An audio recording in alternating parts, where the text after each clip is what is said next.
Hello student, तो अब हमने जो नेक्स्ट टॉपिक स्टार्ट करना है दैट इज़ डाइलेक्ट्रिक। तो डाइलेक्ट्रिक वर्ड के बारे में हमने बिल्कुल स्टार्टिंग में जब इलेक्ट्रोस्टैट का फर्स्ट पार्ट किया था उसमें आपको थोड़ा सा ब्रीफ इंट्रोडक्शन दे दिया था डाइलेक्ट्रिक का। समझना स्टूडेंट्स? तो यहाँ पे भी है, हमने उसी फॉर्म में ही समझना है। सबसे पहले इसका डायग्राम देखिए। Here there are two parallel plates, ठीक है, दो पैरेलल प्लेट्स हैं। तो यहाँ पे पॉजिटिव चार्ज है और यहाँ पे नेगेटिव चार्ज है। क्लियर? तो मैंने कहा इसके बीच की सेपरेशन को मान लेते हैं कि ये डी सेपरेशन थी इसके बीच की। क्लियर? अब यहाँ से इलेक्ट्रिक फील्ड लेंस की मैंने आपको शो की हुई है, ये these are the electric field lines. तो ये जो इलेक्ट्रिक फील्ड लेंस है इसकी इलेक्ट्रिक फील्ड मान लेते हैं ई नॉट थी। क्लियर? तो स्टूडेंट कंसेप्ट ये आता है कि this E not is called applied electric field. ठीक है, this E not is called applied electric field. ये हमने पीछे बैटरी लगा के किसी ना किसी तरह इसको दी होगी, अप्लाइड इलेक्ट्रिक फील्ड। क्लियर? अब हमने क्या किया, इसके अंदर एक डाइलेक्ट्रिक इंसर्ट कर दिया है। वैसे तो एयर भी एक डाइलेक्ट्रिक ही है, ठीक है, फिर भी हमने एक डाइलेक्ट्रिक इंसर्ट कर दिया। तो स्टूडेंट जैसे हम इसके अंदर डाइलेक्ट्रिक को इंसर्ट कर रहे हैं, जैसे यहाँ पे दिखाया है, तो इसका मतलब यहाँ पे क्या होना शुरू हो जाएगा, यहाँ पे चार्ज इंड्यूस होना शुरू हो जाते हैं स्टूडेंट्स। यहाँ पे नियर बाई पॉजिटिव आना शुरू हो जाते हैं और इसके नियर बाई नेगेटिव आना शुरू हो जाते हैं। ये डाइलेक्ट्रिक बेसिकली है क्या? It is basically an insulator. Okay, तो यहाँ पे जो फील्ड लाइंस इंड्यूस हो रही हैं यहाँ पे ऐसे, इसकी जो स्ट्रेंथ होगी वो थोड़ी कम होगी एज कम्पेयर टू इसकी स्ट्रेंथ। इसकी अगर स्ट्रेंथ ई नॉट है, इसको मैंने मान लिया ई इंड्यूस्ड। समझ रहे हैं? अगर ये कंडक्टर होता है तो इसकी फील्ड स्ट्रेंथ और नीचे इसकी स्ट्रेंथ सेम होती। ठीक है, तो इसका मतलब हम यहाँ पे कहेंगे ये जो E, this is called induced electric field, induced electric field. Clear? Induced electric field. और जो नेट इलेक्ट्रिक फील्ड है E which is equal to E not minus E induced, this is the value of electric field. तो student ये भी हमने term पढ़ी है, अगर इसकी सरफेस चार्ज डेंसिटी सिग्मा और इसकी माइनस सिग्मा है, तो इसको जब हम सॉल्व करते हैं ना student, E minus E induced, ये आगे डेरिवेशन आएगी भी आपको। मैं थोड़ा इसको डायरेक्टली लिख देता हूँ, सिग्मा माइनस सिग्मा बी या induced divide by epsilon not, या ऐसे भी लिख सकते हैं इसको, सिग्मा डिवाइड बाय के। समझ रहे हो? यहाँ पे जो के है इसी को हम क्या कहते हैं, डाइलेक्ट्रिक कांस्टेंट। तो स्टूडेंट ये हमने अभी फॉर्मूला किया नहीं है, सिर्फ समझाने के लिए मैंने ये लिख दिया है। ठीक है, आगे हम डिराइव करेंगे इस फॉर्मूले को। सिर्फ समझाने के लिए आपने सिर्फ इस कंसेप्ट को समझना कि यहाँ पे जो के है वो डाइलेक्ट्रिक कांस्टेंट है। जो मैं आपको यहाँ पे कंसेप्ट बताना चाहता हूँ उसको समझना कि इलेक्ट्रिक फील्ड जो ना, इलेक्ट्रिक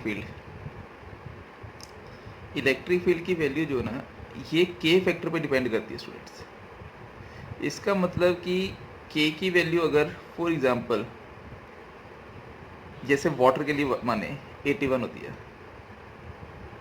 ठीक है, वाटर के लिए के की वैल्यू 81 होती है, तो इसका मतलब ई की वैल्यू जो है वो क्या होगी, ई की value E is equal to sigma by K. समझ रहे ना? या E is equal to sigma by K epsilon not या के टाइम ई नॉट, इस फॉर्म में आ जाती है। तो ये वाले फॉर्मूले आपने पढ़े हैं students, E is equal to sigma और एप्सिलॉन नॉट। अगर कोई डाइलेक्ट्रिक बीच में इंसर्ट कर दो तो ये के टाइम डिक्रीज करता है। ये प्रूफ करेंगे, मैंने आपको अभी बताया कि कोई इसमें घबराने वाली बात नहीं है। ये ऊपर वाला जो फॉर्मूला लिखा है ये इसको भी हमने प्रूफ करना है। तो समझाने के लिए देखिए सिर्फ कि ई की वैल्यू जो है that is equal to sigma over K epsilon naught. तो डाइलेक्ट्रिक को बीच में इंसर्ट करने का बेनिफिट क्या मिल रहा है हमें, अब देखिए कि के की value is always greater than 1 होती है और इलेक्ट्रिक फील्ड की वैल्यू जो है इस के इंसर्ट करने से हमेशा कम हो जाएगी। तो उसका कम होना ही हमें बेनिफिट देता है, क्योंकि हमने पढ़ा है इलेक्ट्रिक फील्ड और कैपेसिटर का भी एक रिलेशन। ठीक है, तो जितना इलेक्ट्रिक फील्ड कम होगी उतनी कैपेसिटेंस की वैल्यू इंक्रीज करेगी। ठीक है स्टूडेंट, ये सारे का सारा फुल फ्लैश डिस्कस करेंगे। अभी सिर्फ ब्रीफ इंट्रोडक्शन स्टार्ट की है कि ये सारा कुछ हमने अभी पढ़ना है कि डाइलेक्ट्रिक ऐसे कोई कंसेप्ट है जो इलेक्ट्रिक फील्ड के साथ कैसे डिपेंड करता है। अगर हम डाइलेक्ट्रिक को इंसर्ट करते हैं एक पर्टिकुलर कैपेसिटर के अंदर तो उसकी वैल्यू के टाइम डिक्रीज करेगी। फॉर एग्जांपल जैसे वाटर की वैल्यू 81 है और के की वैल्यू ग्रेटर देन 1 रहती है, तो इसका मतलब इलेक्ट्रिक फील्ड वैल्यू हमेशा कम रहेगी। और इलेक्ट्रिक फील्ड की वैल्यू का कम होना मीन्स कैपेसिटर का बढ़ना और पोटेंशियल का भी कम होना, जो अभी हम डिस्कस करते हैं। चलो सबसे पहले देखो डाइलेक्ट्रिक को थोड़ा सा ब्रीफली कैसे करना, डिफाइन करना हो तो कैसे डिफाइन कर सकते हैं। डाइलेक्ट्रिक एक तरह का इंसुलेटर है विच डज नॉट अलाउ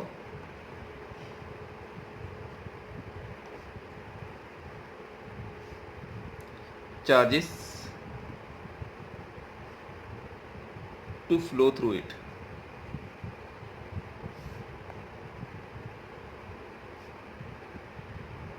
ठीक है, बट इट एग्जर्ट, क्योंकि यहाँ पे देखिए कुछ ना कुछ तो इलेक्ट्रिक फील्ड मिल ही रही है, but it exert some electrostatic force between them. Clear? तो इसको ऐसे मानो स्टूडेंट्स, ये एक इंसुलेटर था जो कि चार्जेस को अलाउ नहीं करता। क्लियर है?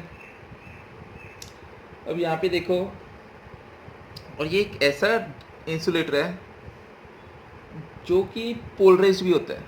समझ रहे हो? ये एक ऐसा इंसुलेटर है जो कि पोलराइज्ड भी होता है। ठीक है, through small localise displacement of it charges.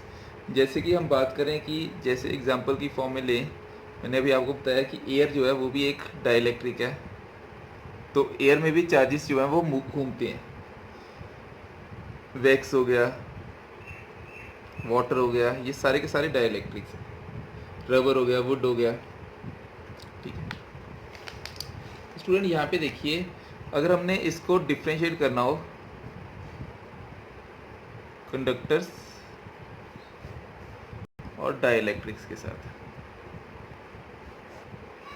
तो कंडक्टर बेसिकली क्या होता है, अगर फॉर एग्जांपल इसके अंदर कंडक्टर रख दें, हम कैपेसिटर के अंदर कंडक्टर रख दें, यहाँ पे पॉजिटिव चार्जेस थे और इसके अंदर हमने कंडक्टर रख दिया। जब हम इसके अंदर कंडक्टर रख देंगे ना स्टूडेंट, तो ये क्या करता है कि यहाँ पे जितनी इलेक्ट्रिक फील्ड आ रही है उतना ही इंड्यूस्ड फील्ड आएगी। समझ रहे हो? और दोनों इक्वल हो जाएंगे, और electric field inside of conductor क्या हो जाएगा, जीरो। तो मतलब E induced is equal to E not के इक्वल आ जाता है। समझ रहे student? E induced equal to E not के इक्वल आ जाता है, ई इंड्यूस्ड और electric field, applied electric field. But dielectric के केस में क्या होता है, ई इंड्यूस्ड ई उसके नहीं आता, ई नॉट के। E not is always greater than E induced रहता है। तो जिसके मत करके यहाँ पे कुछ ना कुछ हमें इलेक्ट्रिक फील्ड मिल जाती है। यहाँ पे सॉरी, जिसके करके हमें यहाँ पे देखिए पॉजिटिव चार्ज, यहाँ पे negative charge, E not E induced तो इक्वल हो जाते हैं। और यहाँ पे क्या होता है, E not is greater than E induced. ये पॉजिटिव चार्जेस हैं और ये नेगेटिव चार्जेस हैं, ये यहाँ पे आ जाएगा, और इसकी इंड्यूस्ड की वैल्यू थोड़ी कम रहती है। तो जैसे मैंने ऊपर बताया, तो इसका मतलब E not minus E induced, हमें कुछ ना कुछ इलेक्ट्रिक फील्ड की वैल्यू मिल जाती है यहाँ पे। तो एक तो हमें ये बेनिफिट मिल जाएगा कि हमें कुछ ना कुछ इलेक्ट्रिक फील्ड मिलनी शुरू हो जाती है। अब देखिए डाइलेक्ट्रिक की टाइप्स। डाइलेक्ट्रिक की टाइप्स जो है, इसको हम दो पार्ट में बाइफरेट कर देते हैं। एक को हम नाम दे देते हैं पोलर, और दूसरा आ जाता है नॉन पोलर। ठीक है, पोलर डाइलेक्ट्रिक और नॉन पोलर डाइलेक्ट्रिक।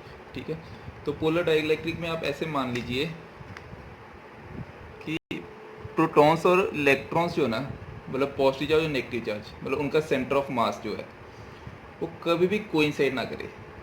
समझ रहे हैं? जैसे मैं एग्जांपल लूँ कार्बन डाइऑक्साइड की, तो ये ऑक्सीजन आ गया हमारे पास। ठीक है, यहाँ पे आ गया कार्बन और यहाँ पे आ गया ऑक्सीजन। तो ये कोइंसाइड नहीं कर रहे, ये एक स्ट्रेट लाइन में आ रहे हैं। इसको ऐसे बना देते हैं हम। समझ रहे हैं? ये आपने सुना होगा, वाटर हो गया एग्जाम्पल, H2O। ये अलग अलग तरह की एग्जाम्पल आपने सुनी होंगी।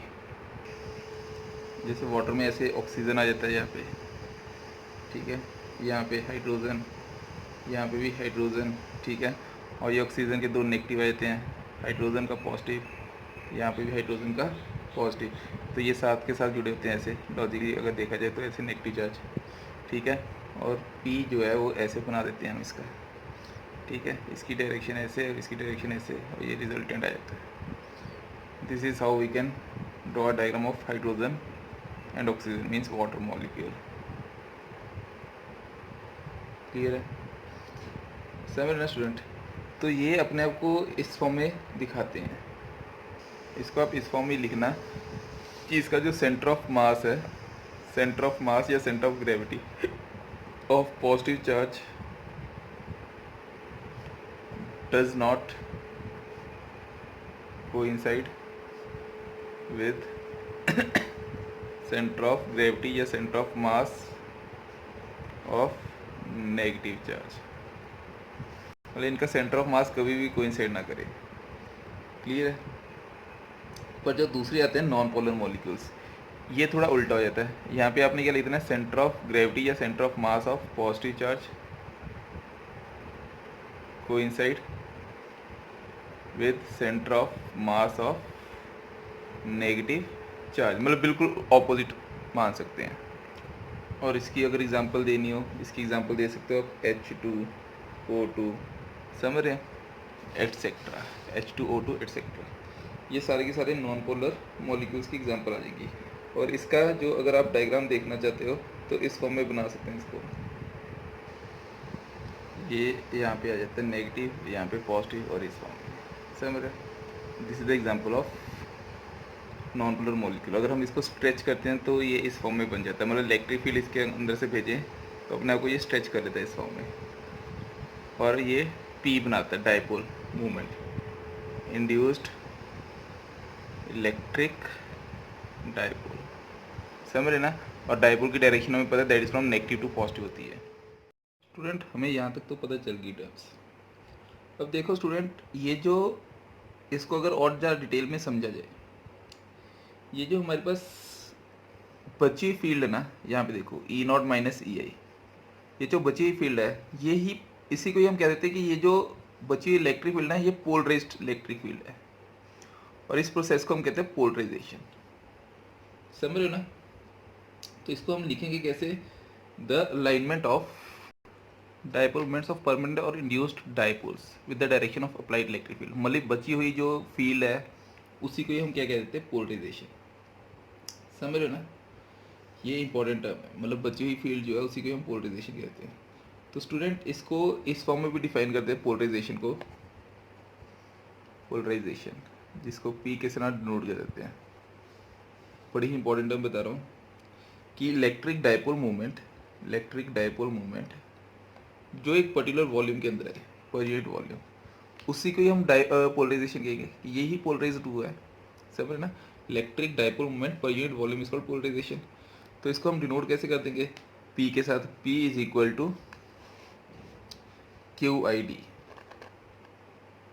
Electric dipole movement charge into its separation, और सेपरेशन बिटवीन टू पोल्स थी D, ठीक है।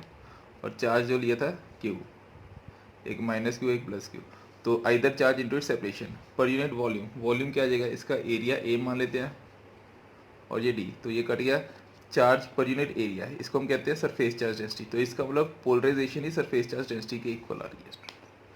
तो ये भी एक रिलेशन पूछ लिया जाता है कई बार, ठीक है। और इसके अगर यूनिट पूछा जाए, यूनिट क्या होंगे, coulomb per metre square, charge का कूलम और एरिया का मीटर स्क्वायर, तो इस फॉर्म में भी लिख सकते हैं। Clear student. अब देखो ऐसा माना जाता है कि जैसे डाइलेक्ट्रिक्स जितने भी होते हैं स्टूडेंट्स, डाइलेक्ट्रिक्स एक्सेप्ट, जैसे कुछ क्रिस्टल्स होते हैं, टाइप्स ऑफ क्रिस्टल्स, कुछ टाइप्स होते हैं जिसको हम कहते हैं फेरो इलेक्ट्रिक्स। आपने सुना होगा फेरो, केमिस्ट्री में तो जरूर ही सुना होगा। फेरो का मतलब क्या होता है, फेरो का मतलब ये होता है कि आयरन पीस, जो आयरन पीस के बने हो, वो क्रिस्टल को छोड़ के जो आयरन पीस के बने हो, वो सारे के सारे dielectric, this are directly proportional to electric field in the dielectric. तो हम इसको ऐसे लिखते हैं, P is directly proportional to E except ferroelectrics. तो इसका मतलब ये हुआ कि इसको मैग्नीट्यूड में लिखते हैं, P is equal to there is some constant, और ये जो कांस्टेंट आ रहे हैं स्टूडेंट्स, ये आपके लिए बिल्कुल नई टर्म्स होंगी, ठीक है। ये स्टार डाल लीजिए, डबल स्टार, क्योंकि यहाँ पे एक नया कांस्टेंट आ गया जिसको हम कहते हैं ससेप्टिबिलिटी, ठीक है। चाय के साथ नोट करते हैं इसको, चाय चाय चाय।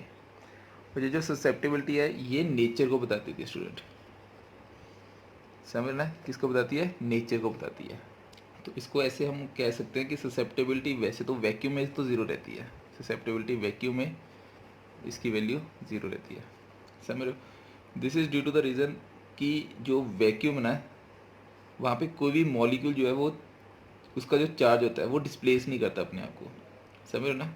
इसको ऐसे लिख दो, this is due to the reason that in vacuum there are no molecules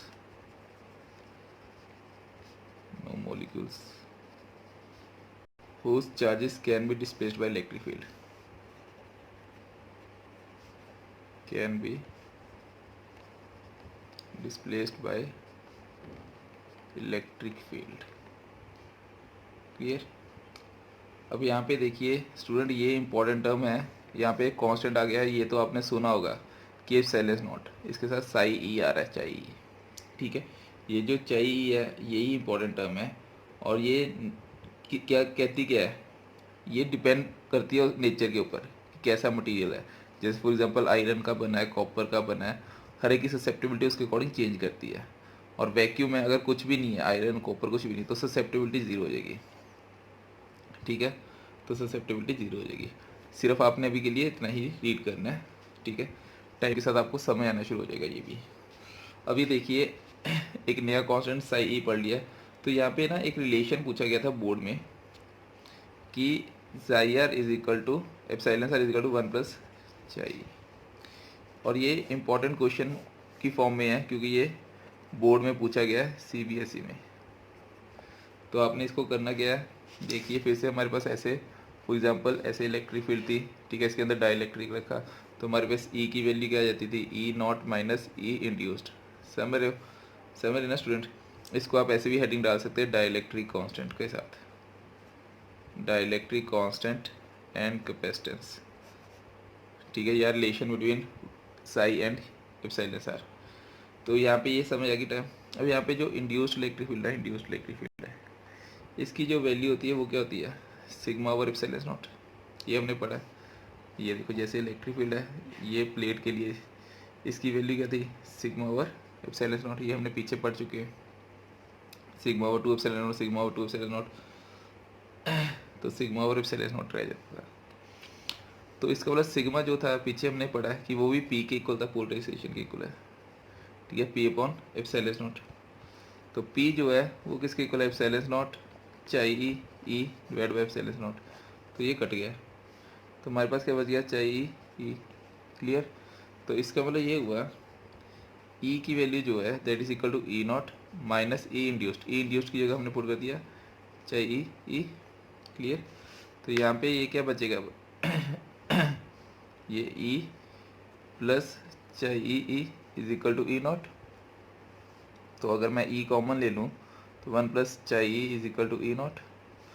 तो इसका मतलब E not divide by E, ये ई नीचे ले आया, 1 plus chi E, this is how we can calculate the value of this term. और ये epsilon not और एप्सिलॉन जो है वो के इक्वल होता है या फिर एप्सिलॉन आर के इक्वल होता है। तो इसका मतलब एप्सिलॉन आर की value that is equal to 1 plus chi E, यही हमने प्रूफ करना था स्टूडेंट्स, समझ रहे हैं। और ये जो क्वांटिटी ना 1 प्लस चाई ई, ये कांस्टेंट क्वांटिटी है, this is a constant quantity, ठीक है। और इसको हम कहते हैं रिलेटिव परमिटिविटी, इसके इक्वल है तभी हम इसको रिलेटिव परमिटिविटी या डाइलेक्ट्रिक कांस्टेंट भी कह देंगे। तो ये रिजल्ट समझ आ गया हमें कि एप्सिलॉन आर के इक्वल होती है 1 टाइम, मतलब ये जो चाई ई है वो एप्सिलॉन आर से छोटी टर्म है सबसे पहले, इट इज़ लेस देन, ज़्यादा से ज़्यादा ये इक्वल कर सकते हैं स्पेशल कंडीशन में। वैसे ये क्या रहेगी, psi R is greater then, is always greater then चाई, ये एक इम्पॉर्टेंट रिजल्ट है, क्लियर है यहाँ पे। अब इसके बाद देखो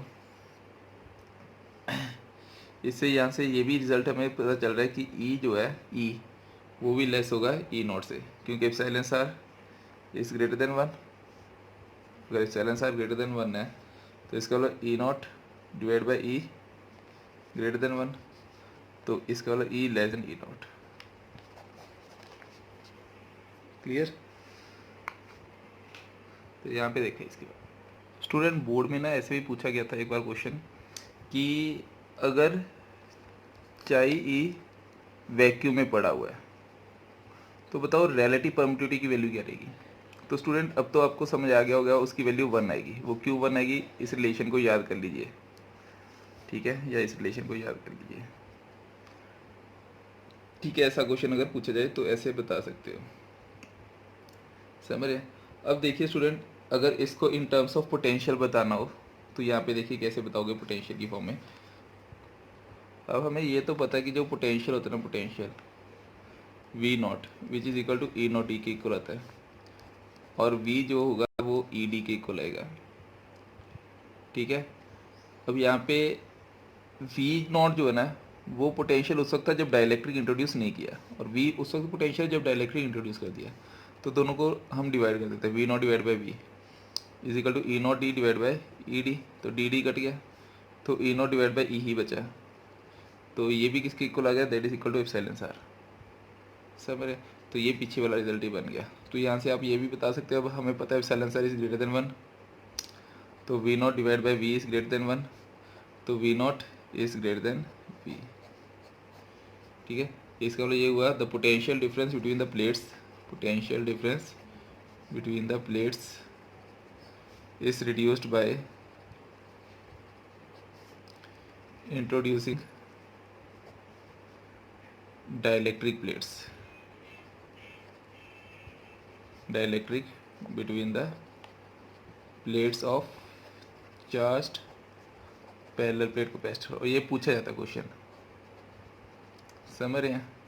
पोटेंशियल जब हम डाइलेक्ट्रिक इंट्रोड्यूस करते हैं, देखो जब हमने डाइलेक्ट्रिक इंट्रोड्यूस किया, इलेक्ट्रिक फील्ड के ऊपर क्या फ़र्क पड़ा, इलेक्ट्रिक फील्ड की वैल्यू जो थी E not, initial value, it is greater than E. या ऐसे कह सकते हैं डाइलेक्ट्रिक इंट्रोड्यूस करने के बाद इलेक्ट्रिक फील्ड की वैल्यू कम हुई और पोटेंशियल की वैल्यू भी कम हुई। फिर से देखिए, जब हमने डाइलेक्ट्रिक इंट्रोड्यूस किया, डाइलेक्ट्रिक को इंट्रोड्यूस किया, ये कीवर्ड, ये नोट डाल लो, when we introduce dielectric between parallel plate capacitor, ऐसे डाइलेक्ट्रिक को इंसर्ट किया तो पोटेंशियल की वैल्यू डिक्रीज करेगी, ठीक है, और इलेक्ट्रिक फील्ड की वैल्यू भी डिक्रीज करेगी, समझ रहे हैं। अब कैपेसिटेंस की वैल्यू के ऊपर क्या फ़र्क पड़ेगा, तीसरा पॉइंट ये भी देख लेते हैं, ठीक है। अब हमें पता है सी नॉट जो था इनिशियल मान लिया क्यू नॉट, या चार्ज तो सेम ही था, Q divide by V not, और and C is equal to Q by V, जब डाइलेक्ट्रिक इंट्रोड्यूस की उस वक्त ये कैपेसिटर करी, तो C divide by C not कर दिया, तो Q divide by V into Q not divide by V not, Q divide by V not sorry, तो ये कट गया, तो हमारे पास आ गया we not divide by V. अब V not divide by V जो है that is equal to epsilon R था, जैसे पीछे किया, तो इसका C divide by C not is equal to epsilon R. अब फिर से देखो student, epsilon are is always greater than 1, तो इसके बाद C greater than C not. अब इस केस में कैपेसिटेंस की वैल्यू बढ़ रही है, समझ रहे हैं। तो फिर से देखिए, इसको अब रिलेट कीजिए, जब हमने डाइलेक्ट्रिक को इंट्रोड्यूस किया, इलेक्ट्रिक फील्ड की वैल्यू कम हुई, पोटेंशियल की वैल्यू कम हुई, पर कैपेसिटेंस की वैल्यू बढ़ रही है, तो इसका मतलब हमें फ़ायदा मिला। This is the benefit of dielectric, when we insert dielectric in between the parallel plate capacitor, तो हमें कैपेसिटेंस ज़्यादा मिलती है, और हमें जितनी ज़्यादा कैपेसिटेंस मिलेगी उतना ही हमारे लिए वो बेटर कैपेसिटर कहलाएगा, सब मेरे स्टूडेंट्स। अब देखिए नेक्स्ट, डाइलेक्ट्रिक स्ट्रेंथ। तो डाइलेक्ट्रिक स्ट्रेंथ क्या होती है, it is a maximum potential gradient, potential gradient means delta we by delta, maximum potential gradient negative में आता है, that can exist, maximum potential gradient that can exist in a material without its electrical breakdown.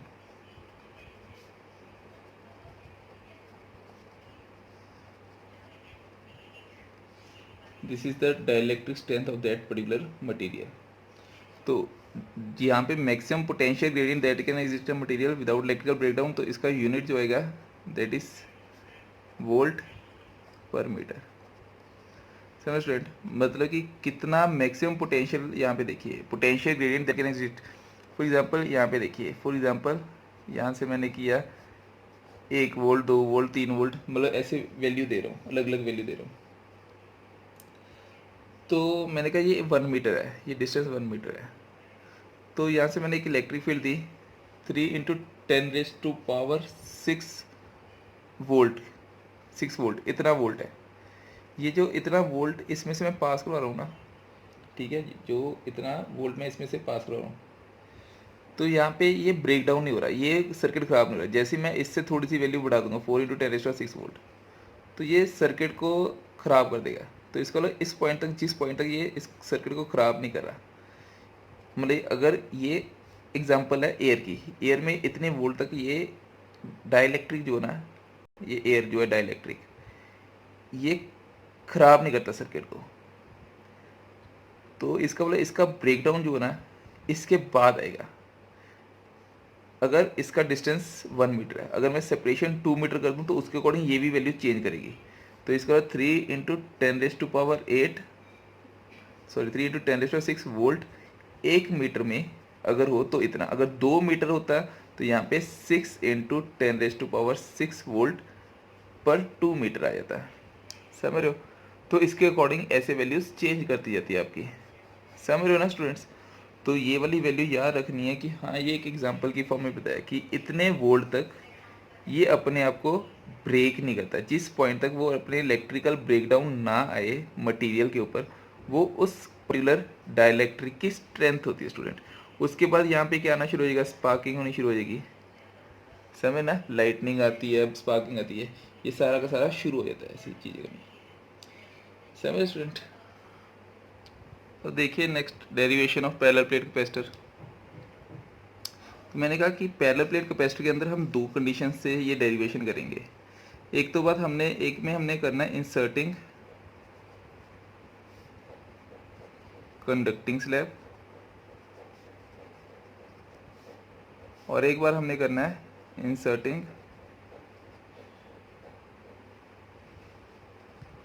Dielectric slab.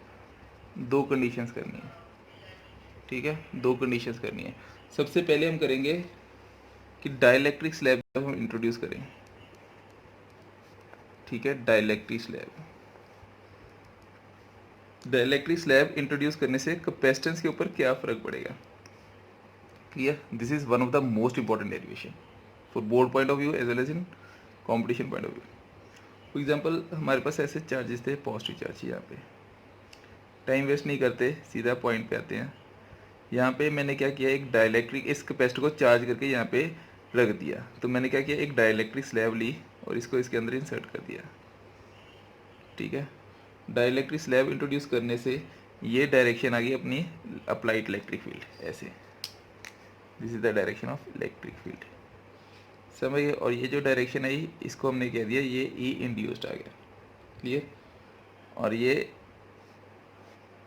External बची हुई electric field को मैंने लिख दिया ई। और यहाँ पे ई जो है हमें पता है, ई की वैल्यू जो है that is equal to E not minus E I होती है स्टूडेंट, ये हमने पीछे पढ़ी थी। समझ गए? फॉर एग्जांपल इसकी जो सेपरेशन थी बिटवीन 2 प्लेट्स इज डी, और इसकी जो थिकनेस है वो टी है, क्लियर। अगर इस फॉर्म में हमें पता है ये सारी की सारी कंडीशन, तो पीछे हमने सॉल्व किया था कि epsilon are is equal to E not divide by E. समझ रहे हैं? इसको सॉल्व भी किया था हमने, याद ना स्टूडेंट? तो इस फॉर्म में हमने इसे निकाला था, ठीक है। अब यहाँ पे देखिए स्टूडेंट, मैं यहाँ से स्टार्ट करता हूँ। अब फॉर एग्जांपल मैंने अगर बात करूँ पोटेंशियल की, सीधा पोटेंशियल से स्टार्ट करते हैं। इसके अंदर जो पोटेंशियल होगा स्टूडेंट, पोटेंशियल होगा वो कितना होगा? मैंने फॉर एग्जांपल इसको यहाँ से अर्थिंग कर दिया, ठीक है, अर्थिंग कर दिया। तो जो पोटेंशियल होगा ना V इज इक्वल टू ये होगा, या V naught is equal to E not D. समझ रहे? V naught is equal to E not D. अब ई नॉट डी तो आ गया हमारे पास, ये भी समझ आएगा ई नॉट डी। अब यहाँ पे समझिए स्टूडेंट, ये तो जनरल कंडीशन होती है जब हमने डाइलेक्ट्रिक को इंसर्ट नहीं किया, नो डाइलेक्ट्रिक इज इंसर्टेड, जब हमने डाइलेक्ट्रिक को इंसर्ट नहीं किया। बट जैसे ही हमने डाइलेक्ट्रिक को इंसर्ट किया तो ये जो V नॉट था वो V बन गया होगा, जैसे हमने पीछे किया व्हेन डाइलेक्ट्रिक इज इंसर्टेड। जैसे डाइलेक्ट्रिक को इंट्रोड्यूस किया तो V जो है that is equal to E not electric field E not की कहाँ पे रह जाएगी, बार बार रह जाएगी T minus T, plus electric field अंदर जो रहेगी इसके अंदर वो कितनी होगी E which is equal to E not minus E I, समझ रहा, plus E into T. Clear है, ये वाली बन जाएगी और इसको मैंने इक्वेशन बना दी, इक्वेशन नंबर 1। अब v की वैल्यू जो आएगी that is equal to E not D minus T plus, यहाँ से e की वैल्यू निकाल सकते हैं, तो e की वैल्यू जो आएगी that is equal to E is equal to, ये उधर गया ये नीचे आ गया, एप्सिलॉन नॉट या E not divide by epsilon R या के लिख लो, एक ही बात है, विच इज इक्वल टू के भी लिख सकते हैं। क्लियर हो रही है टर्म स्टूडेंट्स? तो इसका मतलब ये हुआ कि ये जो यहाँ पे e है वो क्या हो जाएगा ई नॉट बाई के इंटू टी, तो यहाँ से ई नॉट कॉमन लिया, हमारे पास क्या बचा D minus T plus T upon के। क्लियर होगी यहाँ पे टर्म? अब स्टूडेंट्स यहाँ तक तो हमें समझ आएगा कि हाँ ये वाली टर्म बन रही है। अब हमने निकालना है यहाँ से कैपेसिटेंस, तो कैपेसिटेंस का फॉर्मूला तो हमें पता है, C is equal to Q is equal to C V होता है, तो Q is equal to C divide by V. Clear? तो इसका मतलब ये हुआ, ये जो सारी वैल्यू है इसको ऐसे लिख सकते हैं, क्यू को क्यू रहने देते हैं अभी तो, ठीक है, E not D minus T plus T by K. अब क्यू का जो फॉर्मूला होता है ना, क्यू का formula that is equal to sigma a surface charge density to area, और ई नॉट का होता है ई जो है that is equal to sigma divide by epsilon naught, तो ये एप्सिलॉन नॉट ऊपर चला गया, ब्रैकेट में आ गया D minus T plus T by K, समझ ना, D minus T plus T by K, तो सिग्मा के साथ सिग्मा कट हो गया हमारे पास। अगर सिग्मा के साथ सिग्मा कट हो गया तो हमारे पास जो टर्म बची वो क्या बची स्टूडेंट, वो हमारे पास जो टर्म बची that is equal to epsilon not A divide by D minus T plus T by K. This is one of the most important formula capacitance का। अब देखिए स्टूडेंट इसी को कैसे कर सकते हो, तो सी की वैल्यू जो थी that is equal to epsilon not A divide by D minus T plus T by K था। स्टूडेंट ये उस वक्त था जब हमने डाइलेक्ट्रिक के बीच में एक कैपेसिटर के बीच में एक डाइलेक्ट्रिक इंसर्ट किया। अब मैं कह दूं, ऐसे बात करूं कि स्पेशल केस बना के, मैंने कहा कि एक प्यारे बच्चे ने क्वेश्चन पूछा है कि सर ऐसा होगा कि अगर मैं डाइलेक्ट्रिक पूरे का पूरा इस स्लैब के अंदर ही रख दूं, कैपेसिटर के अंदर इंसर्ट करवा दूं, मतलब कोई स्पेस ही ना रखूं, मतलब डी को टी के इक्वल कर दूं, जब डी टी के इक्वल आ जाए तो कैपेसिटेंस के ऊपर क्या फ़र्क पड़ेगा। तो कैपेसिटेंस की वैल्यू देख लेते हैं उस वक्त क्या बढ़ेगी, इसको सी डैश मान लेते हैं, D minus D by K, तो डी माइनस डी कट गया, ठीक है, तो यहाँ पे D minus D plus D by के, यहाँ पे प्लस था, तो ये हो जाएगा के time epsilon not a by D. तो स्टूडेंट यहाँ से हमें पता चल गया कि कैपेसिटेंस अगर हम पूरे डाइलेक्ट्रिक के अंदर इंसर्ट कर दे तो वो के टाइम इंक्रीज करेगा। क्लियर होगी ये टर्म? तो ये फर्स्ट पॉइंट हमें पता चल गया कि हाँ अगर इसके अंदर इंसर्ट कर दे तो के टाइम इंक्रीज करेगा। अब वो डिपेंड करता है कि ये जो के है ये सीरीज में कनेक्ट किया या पैरेलल में कनेक्ट किया, अभी वो करेंगे, क्वेश्चंस के ऊपर आएंगे। इसके बाद देखिए स्टूडेंट, यही डेरिवेशन अब हमने करनी है जब हमने इंसर्ट किया conducting slab between parallel plates. जब हमने कंडक्टिंग स्लैब इंसर्ट की ना स्टूडेंट, यहाँ पे देखिए स्टूडेंट, ये डाइलेक्ट्रिक की जगह इस बार हमने कंडक्टिंग स्लैब इंसर्ट की। फिर से बात तो वही है, ये डी आ गया और इसकी थिकनेस हमने मान ली टी, बाहर से इलेक्ट्रिक फील्ड ई नॉट और इसकी electric field E which E not minus E I था। अब हमें पता है कंडक्टिंग स्लैब के लिए ई नॉट जो है वो ई आई के इक्वल होता है, तो electric field inside a conductor is zero. तो ये जो कंडक्टर है, कंडक्टर, इसके लिए इलेक्ट्रिक फील्ड की वैल्यू क्या हो जाएगी, ज़ीरो, इलेक्ट्रिक फील्ड ज़ीरो। अगर इलेक्ट्रिक फील्ड ज़ीरो है तो इसका मतलब जो हमने पढ़ा फॉर्मूला वी का, V is equal to E not D minus T, पीछे वाले स्टेप कॉपी पेस्ट है, plus E into T, electric field zero है तो ये ज़ीरो बन जाएगा। तो इसका मतलब वी की वैल्यू क्या आ जाएगी, E not D minus T. अब हमें पता है Q equal to C V, तो C is equal to Q divide by we.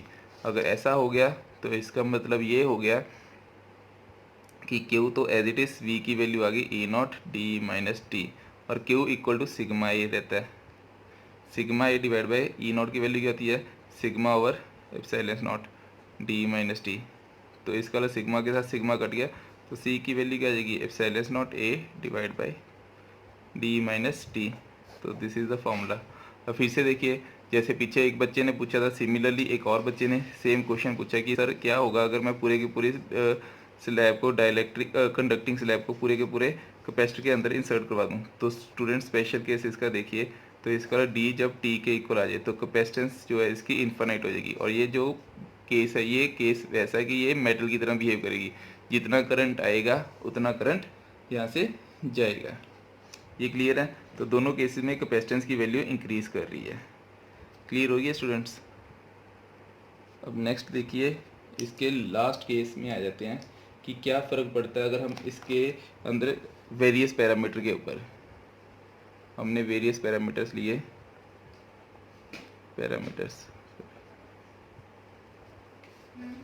Various parameters में क्या आएगा, तो यहाँ पे जो पैरामीटर्स हैं, जैसे कि मैं बात करूँ कि मैंने एक इस फॉर्म में किया, ठीक है, ये effect of dielectrics on various parameters, dielectric है, डाइलेक्ट्रिक के ऊपर आप बिल्कुल पकड़ बना लीजिए अब अपनी, ठीक है।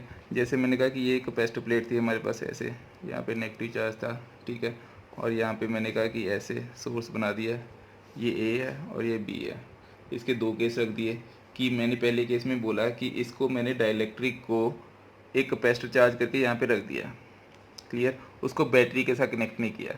जब बैटरी के साथ कनेक्ट नहीं किया, ठीक है, बैटरी के साथ कनेक्ट नहीं किया तो उस वक्त इसकी जब बैटरी के साथ कनेक्ट नहीं किया, बैटरी इसकी डिसकनेक्टेड है, ठीक है, बैटरी के साथ कनेक्ट नहीं किया, उस केस में यहाँ पे चार्ज मान लिया मैंने Q नॉट, पोटेंशियल मान लिया V नॉट, इसकी एनर्जी मान ली, इलेक्ट्रिक फील्ड मान ली E नॉट और एनर्जी मान ली U नॉट, ठीक है, और यहाँ पे एयर है, इलेक्ट्रिक फील्ड E नॉट जा रही है, ऐसे मान लिया मैंने।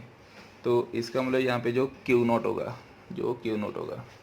तो इसका मतलब ये हुआ जो Q नॉट होगा इसका, यहाँ पे Q नॉट की वैल्यू जो होगी that is equal to C naught V naught, clear, और E नॉट की वैल्यू जो है Q is equal to C V initially, E is equal to V naught divide by D, बिल्कुल basic. U naught की value क्या रहेगी, U naught is equal to half C naught V naught square, clear.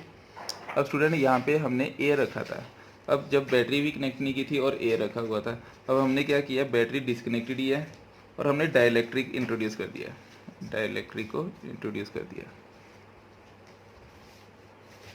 ठीक है, when dielectric is introduced.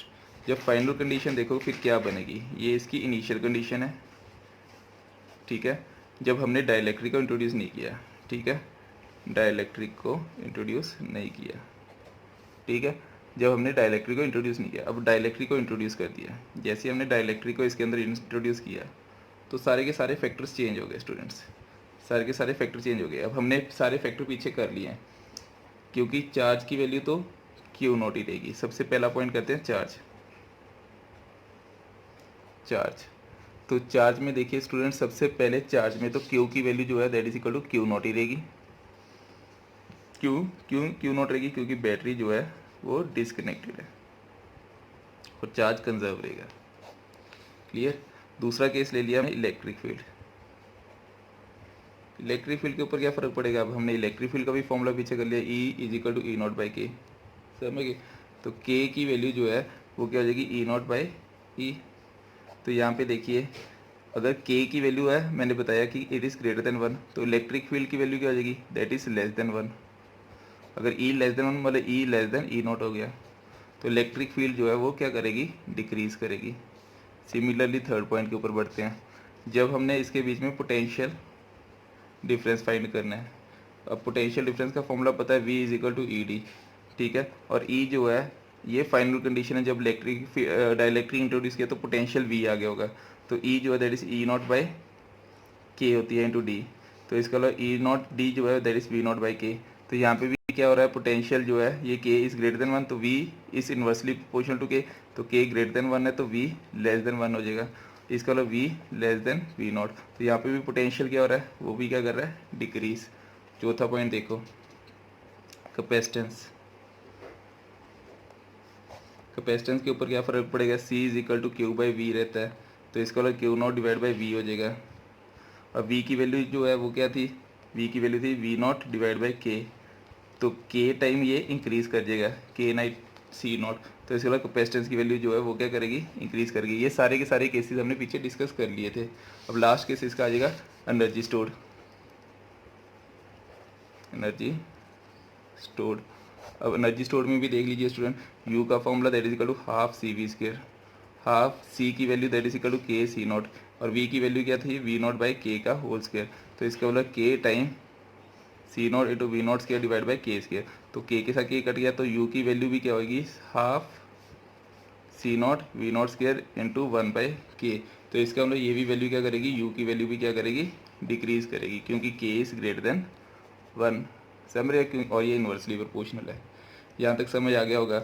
अब इसी का ही part देखिए, एक और लास्ट जो है, बिल्कुल लास्ट पार्ट, जब हमने बैटरी के साथ इसको कनेक्ट कर दिया, बैटरी के साथ कनेक्ट कर दिया, अभी बैटरी के साथ कनेक्ट नहीं किया था, फिर से वही इनिशियल कंडीशन ले लेते हैं। इनिशियल कंडीशन में वही कैपेसिटर लिया, ठीक है, इसका charge Q not, potential V not, electric field E not, initial energy U not. E यहाँ पे ई नॉट इलेक्ट्रिक फील्ड दे रहे हैं और ये एयर है, ठीक है, ये बैटरी के साथ कनेक्ट कर दिए इस बार, ठीक है। कैपेसिटर पहले फिर से वही इनिशियल कंडीशन, जब हमने डाइलेक्ट्रिक इंट्रोड्यूस नहीं किया, जब हमने डाइलेक्ट्रिक इंट्रोड्यूस नहीं किया, तो उस वक्त हमारे पास Q not, E not, V not, C not और यू नॉट था।